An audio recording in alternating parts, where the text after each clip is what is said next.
The council says that urgent action needs to be taken. The police department currently has 913 police officers. That's the lowest the department has seen since the early 1990s. Rock bottom was ever a thing, we're probably here. Blunt reaction from Seattle City Council members getting an update on Seattle police recruitment and retention. This council is extremely worried about staffing levels. The department has seen staffing levels decrease every year since 2019. Right now, they're down 375 officers and say it can't afford to lose more. We're already at critical levels. Police Chief Adrian Diaz says the shortage is impacting how police can serve the city. We are really struggling to, make sure that we maintain all the calls that are impacting, not just in maintaining the calls, but also investigating those calls. One recruitment factor discussed today was salary. In our region, Redmond, Kent, and Bellevue pay officers the highest entry pay, while Seattle is 15th on the list, paying $83,000. There's so many different things that this department, the stresses this department has been under, and I think that they deserve to be the highest paid. This is Seattle's #1 problem, and it should be our #1 priority for the expenditure of our dollars. A big focus today was on faster and more efficient recruiting. Right now, it takes more than a year from when someone applies to be an officer to when they can patrol. We are falling short on some of the most basic things that we can do to take advantage of the people that do apply and want to work for the Seattle Police Department. All right, guys, so once again, we got to take another trip out to the left coast, Kugel for Cocoa Puff world, to talk about some insane policy that's being promoted or passed by Democrats, okay? The progressives that are running these liberal cities into the ground, okay? And the city that we have to talk about here today is Seattle, a city that is facing a police shortage because of the defund the police movement, okay? This was a part of the George Floydification of this country. You had police quit en masse because being a police officer nowadays is a thankless job. I mean, it's kind of a pointless job in these liberal cities considering how they don't really enforce the law, okay, or punish criminals. So a lot of police are just playing catch and release, and they're just fed up, right? They're like, you know what? We're not going to sign up to do a job where you don't get paid as much as you should. Also, on top of that, it is thankless. You could save somebody's life, but if you happen to shoot a black person and kill a black person in the process of saving somebody's life or saving your own life, really, then it's possible that you could be thrown in jail after being found guilty of murder in a kangaroo court just for you to eventually be stabbed in prison because of all the hate and vitriol that has been directed towards you and your family by the mob, right? So again, things like this have happened in this country, okay, since the George Floydification of it. And again, that is why you have police officers just quitting en masse, okay? We have a massive police officer shortage, and some of these liberal cities are getting very creative when it comes to trying to help replenish their staff, okay? They are getting desperate, so desperate that they are looking to hire illegal immigrants to be on the staff, okay? People who are breaking the law by being in the country to enforce the law against American citizens who, again, are here legally, right?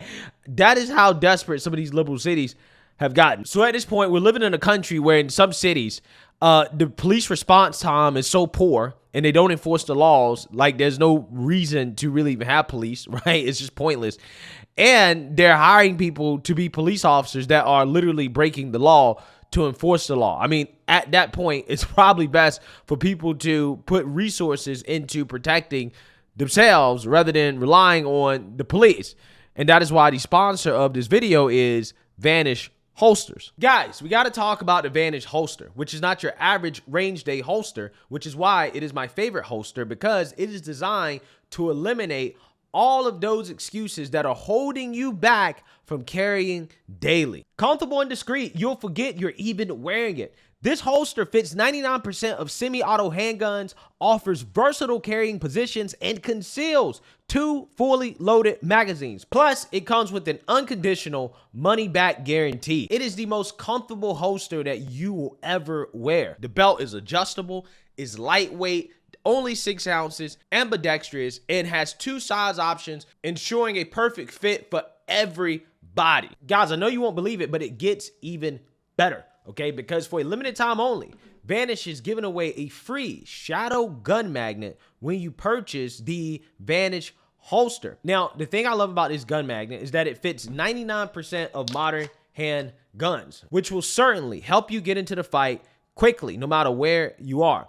Now, this shadow gun magnet comes with an ultra strong, unique mounting tape and 6 screws that allow you to mount this thing on irregular surfaces, flat surfaces, in your vehicle, under the countertop, in your bedroom, bathroom. You can mount this thing virtually anywhere, chamber around, draw, and fire in less than 1.5 seconds. Plus, you get an unconditional money-back guarantee. So, Vanish is hooking you up because when you purchase the Vanish holster, the most comfortable holster you'll ever wear, you will also get a free shadow gun magnet when you use my link in the description below. Cities across America in the grips of a devastating police officer shortage. Now, some are recruiting illegal immigrants to try and fill that growing gap. Seattle is the latest city to advertise police officer jobs to DACA recipients, people who were brought to the country illegally as children but have grown up in America. Illinois, Washington, Colorado, and California are among the states that have passed laws to allow so-called dreamers to become police officers. New Jersey and Wisconsin are considering legislation. Virginia's legislature passed a law to allow dreamers to become police officers, but it was vetoed against by Governor Glenn Youngkin. Jason Rance, radio host on KTTH Radio in Seattle, reported that the city's police force is at its lowest staffing levels in almost 70 years. The desperate department now among the growing list of those turning to DACA recipients. Let's bring in Jason to shed more light on this issue. Jason, good morning. Good morning. Thanks for having me. Jason, what I could not determine from what we've read there and what you've talked about is whether or not you even support the idea of DACA recipients becoming police officers. Do you or don't you, and why or why not? So if there becomes some certainty that DACA is not going to be overturned and deemed unconstitutional and somehow stalled, even more than it currently is or really reversed, then I'm in favor of it, generally speaking. We have obviously police departments across the country that are struggling. If you're in this country illegally through no action of your own, you were brought here as a child, I don't really see a significant issue with it. Although I will acknowledge the optics are a little bit weird that you're hiring someone who's in this country illegally to then enforce the law. I do think you have to get over that hurdle, but Yeah, of course you have to get over that hurdle. And that's why it's a problem. This is why I am against it, because fundamentally, you're undermining the law enforcement system and the institution of law enforcement when you have individuals who have broken the law, who are actively breaking the law. Okay, it doesn't matter that it was brought into the country under no fault of their own illegally. It doesn't matter. They're still here unlawfully. So by definition, to have people who are committing a crime of just being in the country enforcing the law of the country that they're in illegally against people who do have citizenship in the country, it's insane, right? And this can't happen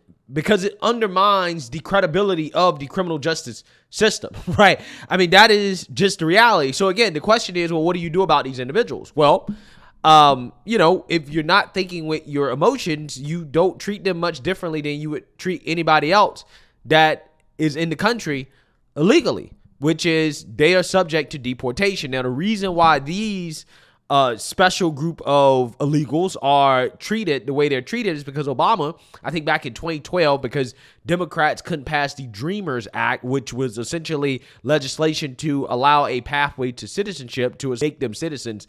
These children who came into the country illegally because their parents brought them here, that was a no-go with Congress. So Obama decided to try to sidestep that with an executive order, which was known as DACA, and it has been in a court battle for the last 10 years straight, okay?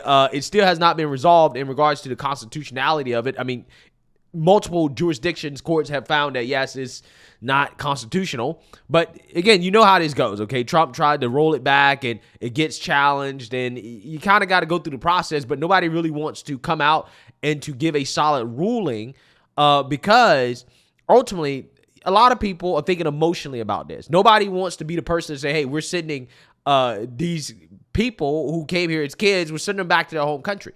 But that's exactly what we should be doing, because ultimately they're not our responsibility. They're the responsibility of the country that they have citizenship, right? I mean, that is kind of what citizenship is, okay?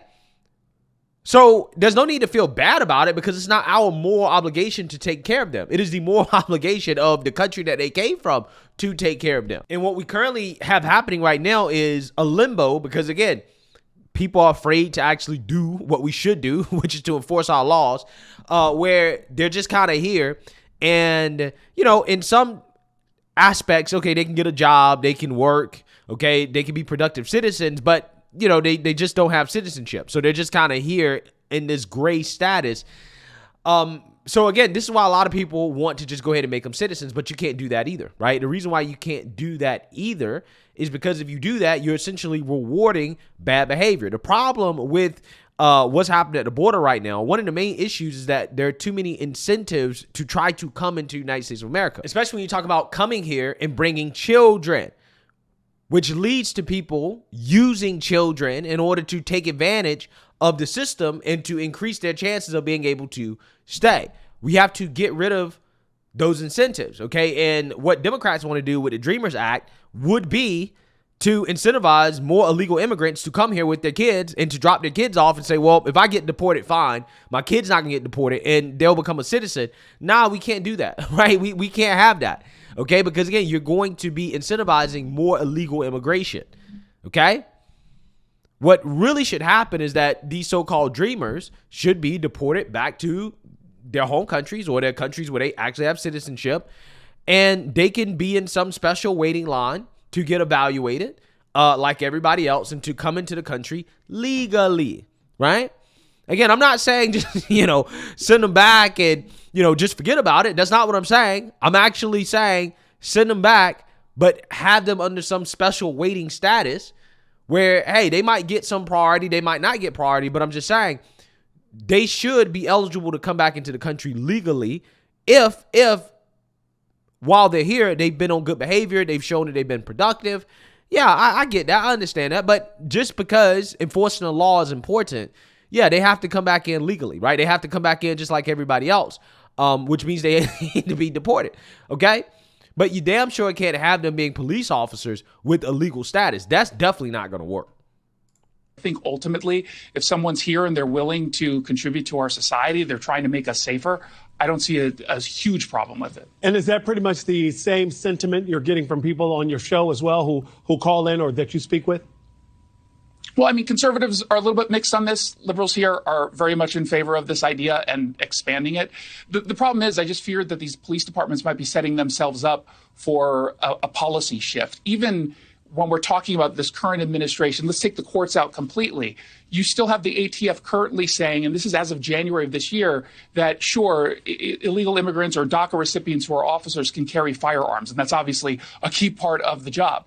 But that ATF guideline can go away with the new administration. That ATF guideline could go with the new ATF leadership. We just don't know where that's going to go. And I fear that we're putting a lot of resources and attention into this specifically without likely getting a whole bunch of new applicants and then having to reverse course and just save face. Jason, once again, it sounds like we need Congress to actually act and do something. Wow. What's a realistic solution? Yeah, we need mass deportations, right? That's what we need, okay? But yeah, I mean, it's funny because when they say we need Congress to do something, what a lot of these people actually really mean is that, well, you need Republicans to agree with Democrats, right? It's never, hey, we need to do what Republicans want to do or what Republicans are proposing. It's always that, well, Republicans need to just sit out and agree with, no. What Republicans need to do on this issue, I'm so serious, is to say, listen, they have to come into the country legally like everybody else. It is what it is. If they want to stay here, they have to go back to their home country. They have to wait, and then to come in legally, right? I'm just saying. And who knows? What you can say is that, hey, listen, you know, we'll give, you know, the people that are here already, we'll give them like some special kind of status or whatever, right? Where it's like, okay, you get priority, but we're cutting it off after that. Okay, after this certain date, anybody, you know, that brings their kid, you're not going to get that priority. So if you bring your kid here, they're not going to become a citizen. They're going to get deported. And they're not going to get any special priority when it comes to waiting in line and coming in the legal way. That's what has to happen. We have to get back to enforcing the laws on the books. Okay, that's what we have to do. Solution that would support understaffed police departments if indeed they are having a shortage and this does not go forward, if U.S. citizenship is actually a prerequisite for joining. Yeah, so there's two things that can be done. Some of it depends on what state we're talking about, but if you had any criminal justice reforms that ended up, pardon the lazy pun, but handcuffing police officers from doing their jobs, you have to reverse course. On top of that, any of these departments that suffered councils or mayors or state legislatures that were just pounding them for 2 or 3 years, calling them racist, calling them evil, saying that they should be defunded, those are the folks who have to reverse course publicly and state it loudly and clearly so that you're actually recruiting people who want to be a part of these police departments. Because if you're going to be called murderers forever, if activists within communities are going to have a louder voice than the average person, no one's going to want to become a cop. And that's what they're dealing with right now in cities, including Seattle, where they're getting paid a lot of money. But people still don't want to step up because they don't think they're going to have the support of the locals of the government. Yeah, so again, I think he has a good point, okay, which is that, hey, these Democrats are going to have to come out here and do public apologies to police because of all of the hateful rhetoric that they spewed towards police and against law enforcement during the George Floydification of this country, okay, because we're finding out the hard way that, yeah, you actually do need police. And it's just so hilarious because, again, we know that these liberal cities are lawless, but the Democrats and the liberal media are trying to say, oh, crime is down. It's like, well, you could say that. But considering how a lot of these cities are lacking police to actually document, okay, and enforce the law, okay, and to try to fight crime, nobody knows how bad crime is, right? Crime, in my opinion, probably is the highest that it's been since the 90s. And I'm not surprised that when you actually poll the people on the ground, despite the Democrat Party propaganda, they're saying, yeah, crime is the worst it's been in a long time, right? Because it is. Okay, the problem is that you just don't have enough police officers to document it. Okay, you have police officers taking an hour to respond to the scene of a crime. It's like, well, I mean, after an hour, it's like, what's the point of you even showing up, right? There is no point. So again, a lot of stuff is not being documented. A lot of the data is incomplete, but Democrats are trying to, again, run the same propaganda while at the same time you have these liberal cities begging for police officers. Can't get enough police officers due to all the crime that's happening in their city, and they need more police in order to stop the crime, but they can't because they spent so much time demonizing police that nobody wants to be a police officer. So now they have gotten so desperate that they're recruiting illegal immigrants to be police officers. And I guarantee you it starts with DACA. They'll say, oh, no, just do it for DACA. Just this one-time exception. And then next thing you know, they'll be letting any illegal, right? Doesn't matter if you were here as a child or whatever. They'll be letting all the illegals become police officers, and then we will literally be governed by illegal immigrants, right? You have illegal immigrants enforcing the law against people who are actually citizens of this country, which is insane to think about, but it makes sense in Democrat world where up is down and down is up. Okay, so hey, let me know what you guys think. Make sure you like, comment, and subscribe. Most importantly, share a Black conservative perspective. Peace.